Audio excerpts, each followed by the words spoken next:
The call light had been blinking for 11 minutes when Nurse Orvin noticed, but it was Maeve Colquhoun who was already moving. She had been moving since the moment she walked through the automatic doors at the start of her shift, the way she always moved, not fast exactly, but with a kind of purposeful economy that other nurses on the floor recognized and sometimes quietly envied. No wasted steps, no hesitation in the doorframe. She had been a registered nurse at Hargrove Regional Medical Center in Brampton for 7 years, and she had learned early that hesitation cost you things you could not get back.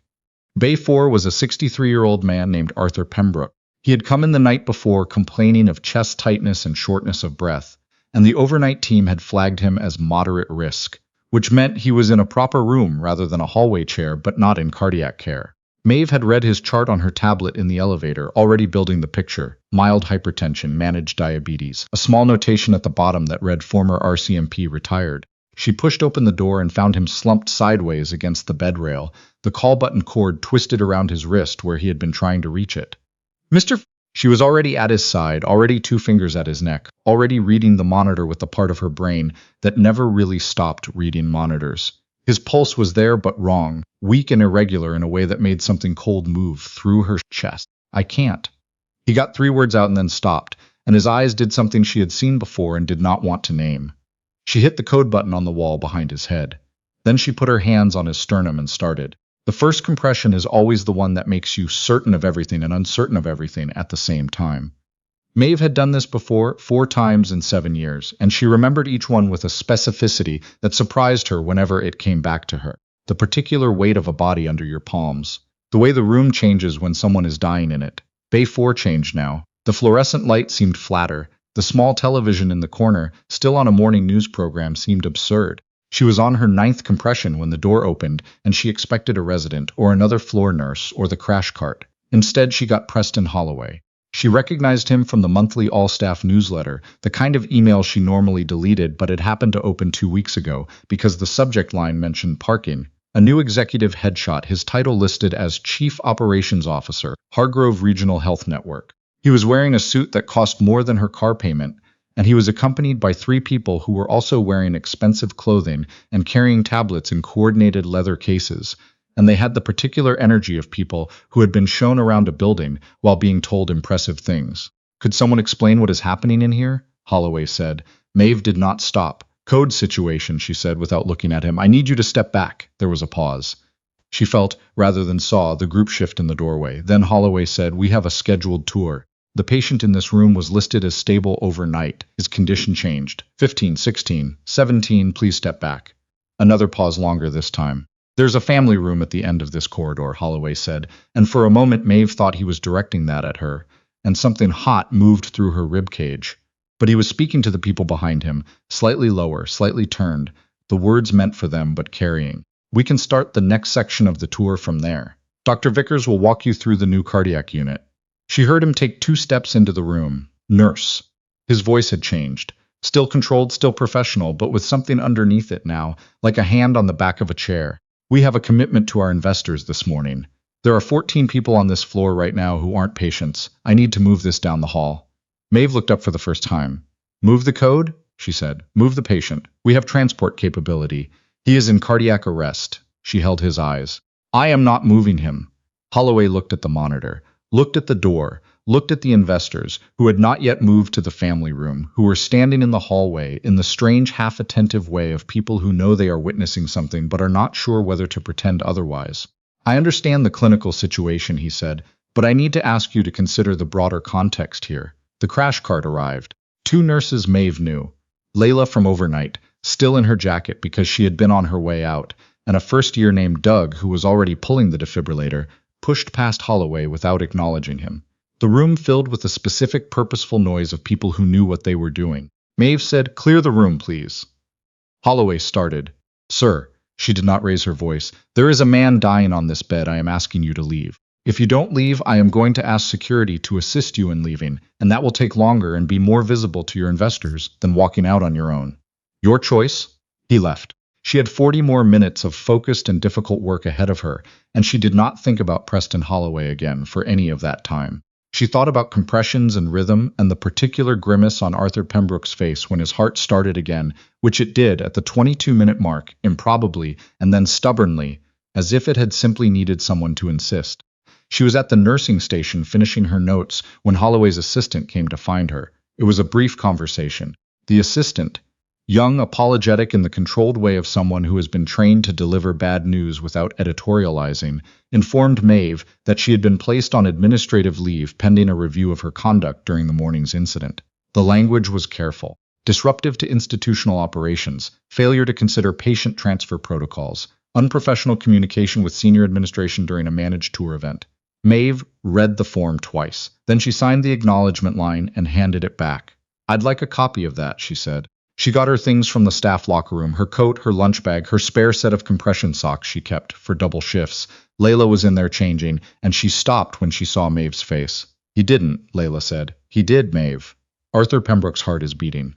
She put on her coat. "Whatever happens to me, that's true. His heart is beating." She drove home in the early afternoon light, the January sky low and white over the highway, and she sat in her car in the driveway for a while after she turned off the engine. Her hands were in her lap. She was thinking in the particular flat way you think when something has happened that hasn't finished happening yet, about the look on Holloway's face when she told him his choice. Not angry, something more careful than angry, calculating. She went inside, she made tea, she called her union rep. The rep's name was Sandra Coulin, and she had been doing this for 19 years, and the sound she made when Maeve finished explaining was not surprise. It was the sound of someone confirming what they already suspected. "Did you document your refusal in the chart?" Coulin asked. "Yes." "Did anyone witness the exchange?" Layla Osei. "And the first year Doug, I don't know his last name, and approximately 14 investors." A pause. 14 investors, give or take. "All right," Coulin said. "Don't speak to anyone from administration until I get there. Don't post anything. Don't text anyone from that building anything you wouldn't want read in a review hearing.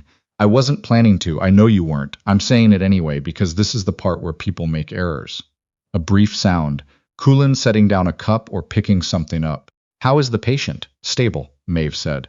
"Last I checked. Good. That matters." She spent the rest of the afternoon doing the kind of small indoor tasks that were satisfying precisely because they had beginnings and ends, dishes, a load of laundry, a grocery list for the week, the kind of tasks that made no claims on her and asked nothing back.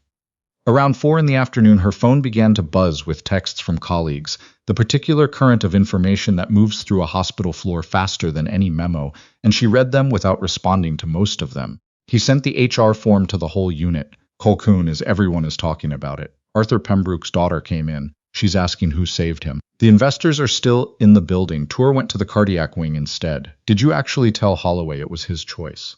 She put the phone face down on the counter and finished folding the laundry. What she didn't know that afternoon was that one of the 14 investors had not moved when Holloway suggested the family room. She hadn't noticed, in the controlled focus of the code, whether anyone was still in the doorway or not. But a woman named Renata Goss, portfolio manager, former paramedic, who had come to the investor tour because she had been considering a significant position in the Hargrove Health Network, had stood in the corridor and watched the whole thing. Watched Maeve's hands on the sternum, watched Holloway's face, watched Holloway leave. Renata Goss had not asked questions during the remainder of the tour. She had taken careful notes on her tablet, and those notes were not about the new cardiac imaging suite or the projected patient capacity numbers for the next fiscal year. Maeve did not know any of this yet. She knew that her hands were steady when she finally made dinner. She knew that Arthur Pembroke was alive. She knew that Coulin would be at her door by 8 tomorrow morning, and that the review hearing would be sometime in the next 10 days, and that the form she had signed was not the last form she would sign. She was fine with that. She had known at the moment she looked up at Holloway and held his eyes that she had made a choice that would cost something. She had made it anyway. She would account for it. That was what you did. The hearing was scheduled for a Thursday. Maeve spent the week before it in the particular suspension of administrative leave, not fired, not working, existing in the strange institutional limbo of someone whose status had been made temporarily unclear. She went to the gym. She answered Coulin's emails promptly. She declined 3 media requests that came through the hospital's communications office, which told her the story had leaked somewhere, which she had expected. What she had not expected was the phone call on the Tuesday before the hearing. The number was a 416 area code she didn't recognize.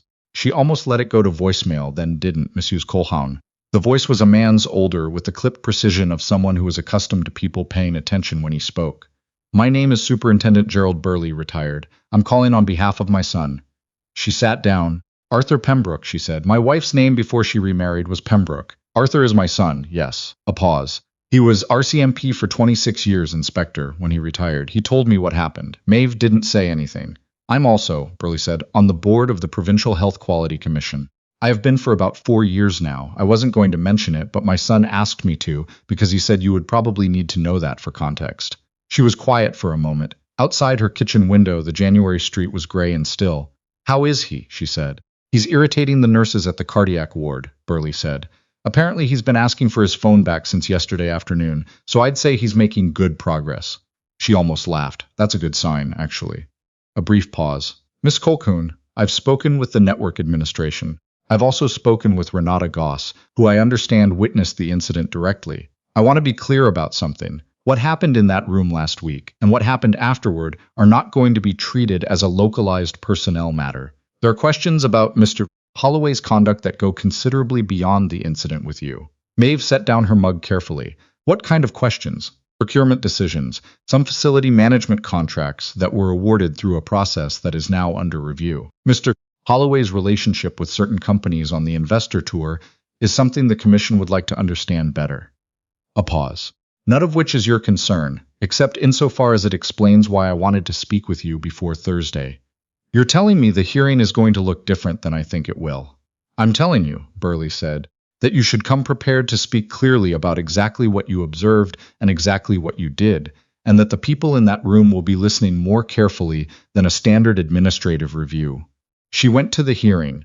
The room was smaller than she expected, a windowless conference room on the 4th floor, institutional carpet, a long table with water glasses that no one was drinking from. Colquhoun was beside her. Across the table were 2 people from HR, and someone she didn't recognize who was introduced as a representative from the Regional Health Authority. At the end of the table, not introduced and not taking notes, was a woman in a gray blazer who watched the proceedings with the particular attentiveness of someone who was being paid to pay attention. The review opened the way these things always opened, with the language of institutional care. Concerns had been raised, processes had to be followed, everyone was committed to a thorough and fair assessment. Maeve had prepared for a different kind of hearing. She had prepared for the careful defensive work of someone proving they hadn't done wrong. Instead, the questions were different. They were not about whether she had acted appropriately. They were about exactly what Holloway had said, and when and in what order, and who had been present for which parts of it. They were the questions of people assembling a record, not examining her. She answered clearly. She answered in the order things had happened. She did not editorialize, and she did not minimize. When she described the moment Holloway said, "We need to move this down the hall," the woman in the gray blazer looked up from whatever she had been looking at and wrote something down. The hearing lasted 90 minutes. At the end of it, the HR representative said that the administrative leave was being lifted effective immediately, and that she was cleared to return to her regular duties. The language of the formal letter, Colquhoun told her in the elevator afterward, had been amended to remove the word misconduct from the incident description.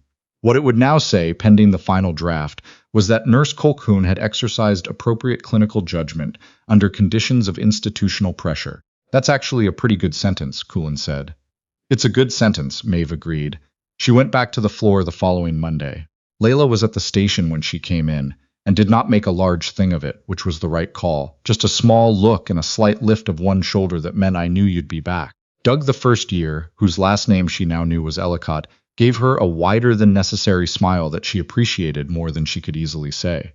Arthur Pembroke had been discharged to a cardiac rehabilitation program 4 days earlier. She had not expected to hear from him again directly, so it was a surprise when the envelope arrived at the nursing station on her 3rd day back. A standard white envelope with her name on it in the careful uppercase handwriting of someone who had been writing formal correspondence since before email.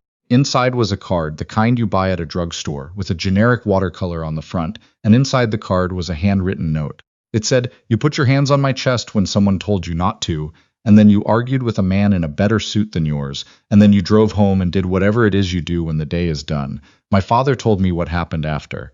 I understand it cost you something. I wanted you to know that I'm aware of that. Get some sleep if you can." She read it twice at the station, then put it in her coat pocket and finished her charting.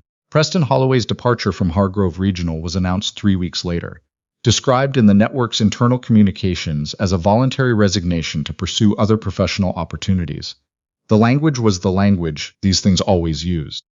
Maeve read the email in the break room and thought about the careful boardroom-level calm of his voice when he had said, "I'll accept that clinical outcome," and the way he had looked at the investors through the bay window, checking their reactions, managing the picture he was presenting to them. She had never been able to decide if he had known in that moment that the man on the bed might actually die. She thought he probably had. She thought he had calculated the odds and decided the optics of a working resuscitation were worse than the odds of losing the patient, and she found that calculation so foreign to the part of her that had become a nurse that she couldn't fully hold it in her mind. The commission's investigation took several months. She was not directly involved, except for one formal interview in February that lasted less than an hour and covered the same ground as the hearing. Renata Goss, she learned later, had declined her position in the network's investment round and had submitted a written account of what she had witnessed to the commission. Contracts were reviewed. 2 more senior administrators were asked to step back pending the outcome. What was harder to track, and more important, was the conversation that started after. It started in the way these things sometimes do, not with a formal announcement or a policy memo, but with a meeting that a lot of people showed up to. The Regional Health Authority had convened a working group on emergency department protocols, specifically around tour events and investor visits in active clinical spaces. Maeve had not been invited initially. Then she had been invited, at Colquhoun's suggestion and Burley's support, as a clinical representative. She drove to the meeting on a Wednesday afternoon in March, when the first tentative gray of late winter was softening the sky over the QEW. She sat across from administrators and policy people and one other nurse she knew from a different floor, and she said what she thought about the gap between how institutions described their clinical environments to funders and how those environments actually worked. About the specific pressure that floor nurses absorbed when administrative priorities arrived in the middle of a shift. About what it felt like to make a decision you were certain was right and simultaneously certain would cost you. She was not arguing for anything exactly, she was describing. And the people in the room listened in the particular way she had noticed people sometimes listened when they were hearing something they had suspected, but not yet heard confirmed. The Protocol Working Group published its revised guidelines in the spring. Physical tour routes through active clinical areas were restructured. Investor events required advanced coordination with charge nurses, not just unit managers. There was a clearer escalation pathway for nurses who faced conflicting directives during patient emergencies. None of it was dramatic.